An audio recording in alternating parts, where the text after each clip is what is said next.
tema kali ini bertajuk jasa pengiriman online, masa depan bisnis makanan.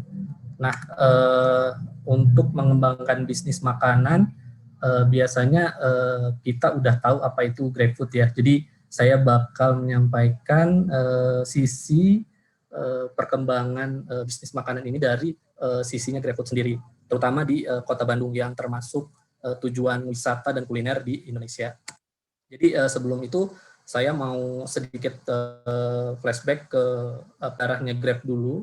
Jadi Grab itu sekarang udah menjadi platform online nomor 1 di Asia Tenggara, dan kita berkomitmen melalui banyak pelayanan kita itu untuk menjadikan pelanggan kita itu mendekati hal-hal yang termasuk penting dan sangat penting gitu. Jadi termasuk delivery, transportasi, jadi food, dan sekarang tuh udah menyentuh ke express.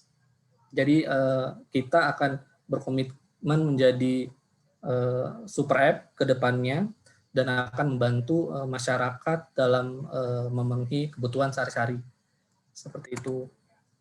Lalu GrabFood sendiri meluncur di Indonesia tepatnya di tahun 2015, dan dari situ kita cukup berkembang pesat ya.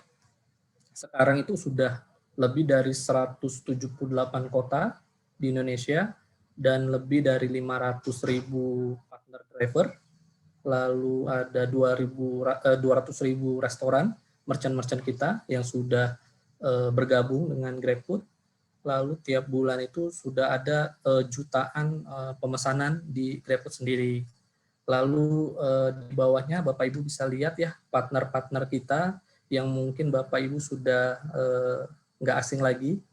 Ada McD, ada Yoshinoya, dan lain-lain lah. Cukup banyak, dan ini masih bakal ada join lagi untuk merchant-merchant kita di kedepannya, karena mungkin sekarang untuk UMKM sendiri bahkan melesat sudah menyaingi beberapa partner besar di Indonesia saat ini. Seperti itu. Oke, pertama dari offline ke online. Jadi di era sekarang itu sudah sudah dibilang termasuk era digital, di mana semua itu dalam kebutuhan kita itu sudah beralih dari offline ke online, terutama bisnis delivery ini. Dari online itu apa sih maksudnya? Biasanya kemampuan memesan makanan melalui situs web atau aplikasi resto sendiri atau aplikasi platform agregator itu seperti GrabFood begitu. Lalu untuk Bandung sendiri kita sudah banyak lokal brand yang cukup mumpuni untuk sekarang, yang bisa menyaingi bahkan merchant-merchant atau brand-brand besar ya di Indonesia. Untuk beberapa lokal brand tersebut, komitmen Grab juga untuk membantu UMKM di Indonesia ini berkembang. Lalu lokal brand itu tersebut tidak kalah dengan brand-brand yang sudah kita kenal sebelumnya. Nah, saya mau ngambil 2 sampel dari merchant kita di Bandung nih, khas Bandung. Kalau Bapak Ibu memang asli Bandung atau orang Bandung pasti udah tahu banget 2 merchant ini. Yang pertama itu nasi goreng bistik sawah kurung. Nah, nasi goreng bistik sawah kurung ini berawal dari bergabung dengan GrabFood itu sebenarnya mereka agak takut karena belum paham dan masih ragu-ragu gitu, karena dulu itu online delivery masih kaku dan masih abu-abu. Jadi dari tim kita menawarkan untuk bagaimana kalau Ibu mengikuti program kita promo di GrabFood. Lambat laun juga akhirnya menjadi terkenal dan cukup sukses, bahkan pertumbuhan salesnya itu di bulan-bulan lalu itu bakal sampai 12 kali lipat dari biasanya, karena mungkin untuk sekarang dine in mereka pun kalah, apalagi ini sebelum pandemi ya. Kalau after pandemi atau selama pandemi ini bahkan untuk dine in itu bisa dibilang nol gitu, karena untuk di Bandung sendiri termasuk daerah hitam kalau untuk penyebaran COVID sendiri, jadi agak rawan kalau misalnya memang dine in itu masih diberlakukan. Jadi salah satu pilihannya adalah GrabFood ini sendiri. Dan average rata-rata dari pertumbuhan salesnya di tiap bulan nasi goreng bistik ini meraih sekitar 26%. Lalu Wings O Wings, nah ini termasuk brand terkenal di Bandung yang termasuk salah satu pilihan anak muda juga nih. Mereka bergabung pada Agustus 2018, sama juga mengikuti promo di GrabFood pada Maret 2019 dan pertumbuhannya sangat signifikan dan konsisten. Jadi 31% dari total sales mereka itu tiap bulan dari pertumbuhan itu sendiri di GrabFood ini gitu. Lalu gimana kalau kondisi di masa pandemi sekarang? Kalau saya bilang kondisi di awal pandemi itu membuat para UMKM itu merasa sulit. Jadi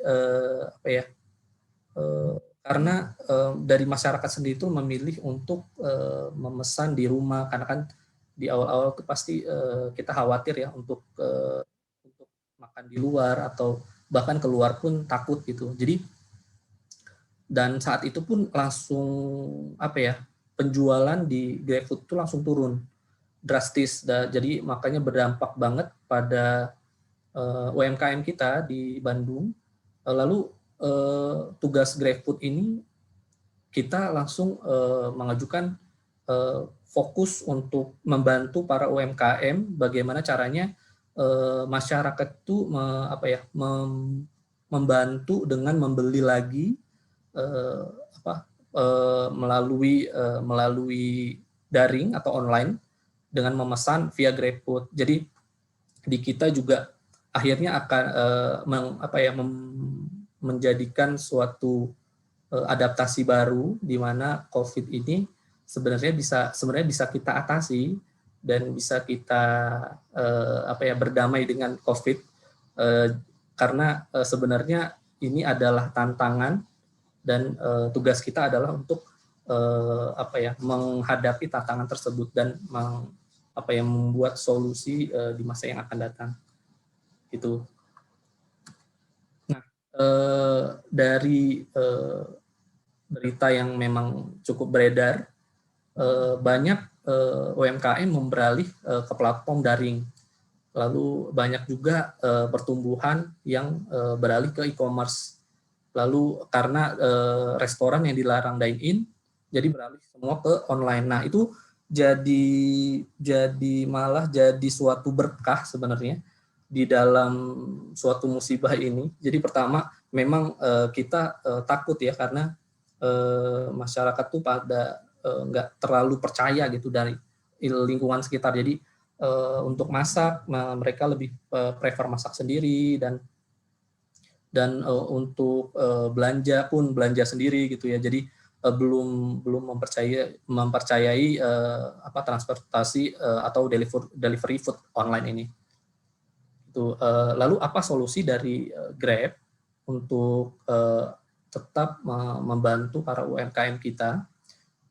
Lalu kita juga membuat suatu alternatif kepada merchant-merchant kita untuk membuat suatu terobosan dengan menjual frozen food, karena frozen food ini terinspirasi dari beberapa merchant brand besar yang sudah mulai mengekspansi bisnisnya menjadi frozen dan lebih higienis dan aman untuk digunakan dan dimasak di rumah seperti itu.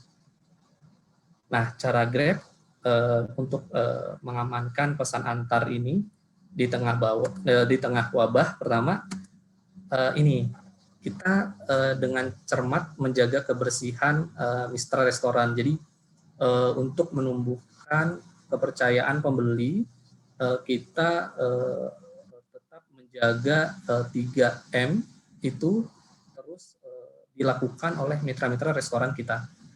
Jadi pertama untuk cek suhu badan, lalu selalu cuci tangan, lalu untuk bungkus dan kantong selalu disegel. Itu sudah merupakan hal-hal yang basic yang dimana akan menumbuhkan kepercayaan pembeli untuk mencoba order di GrabFood lagi. Selain itu kita juga untuk menjaga kepercayaan pembeli biasanya melakukan tes suhu badan. Jadi untuk mitra-mitra kita sediakan alat beberapa merchant top ya biasanya mendapat alat pengukur suhu. Ini secara gratis dan kita bantu untuk membantu juga para UMKM dalam melakukan atau beradaptasi di lingkungan baru ini di COVID-19 gitu. Untuk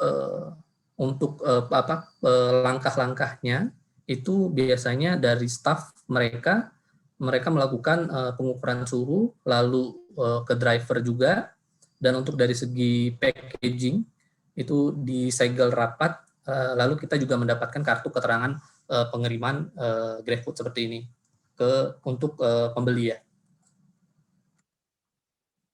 Baik, lanjut lagi.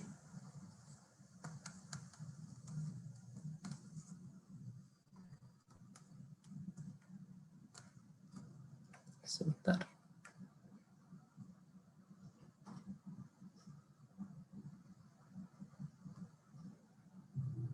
Halo?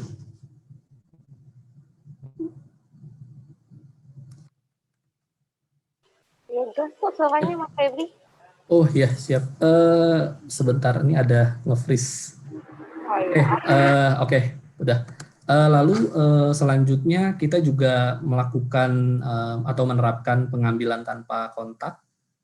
Di sini dari staf mitra kita, staf resto itu biasanya menaruh pesanan, lalu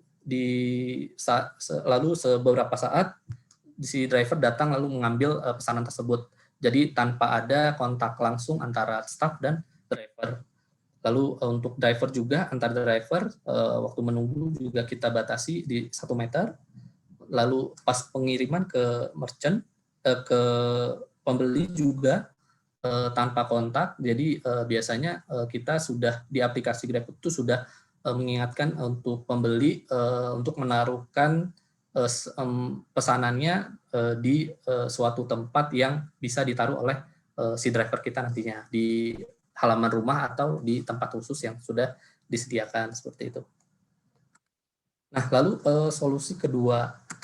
Nah, solusi kedua ini untuk meningkatkan penjualan lagi itu pasti di dalam GrabFood Promo, karena promo ini secara tidak langsung itu membantu merchant dalam mengiklankan lagi produk-produknya, karena banyak sekali exposure yang diberikan oleh GrabFood untuk membantu mengiklankan produk-produk atau resto-resto di GrabFood sendiri. Nah, bentuk exposure-nya itu macam-macam. Kalau sebelum masa pandemik itu bisa dilihat ada billboard. Kita udah pasang billboard, lalu pasang OOH, lalu ada Facebook, Instagram, Twitter, lalu di aplikasi kita juga ada, di National TV juga ada. Dan untuk masa pandemi ini pasti berubah lagi. Di OOH dan billboard ini kita mengurangi dan semua beralih ke digital marketing, karena di sini lebih banyak dilihat dan lebih aman dalam membantu mengurangi penyebaran COVID itu sendiri. Seperti itu. Ya, masa depan bisnis makanan sebenarnya ada di tangan kita. Jadi jangan takut, jangan pernah menyerah, selalu ada solusi di setiap tantangan.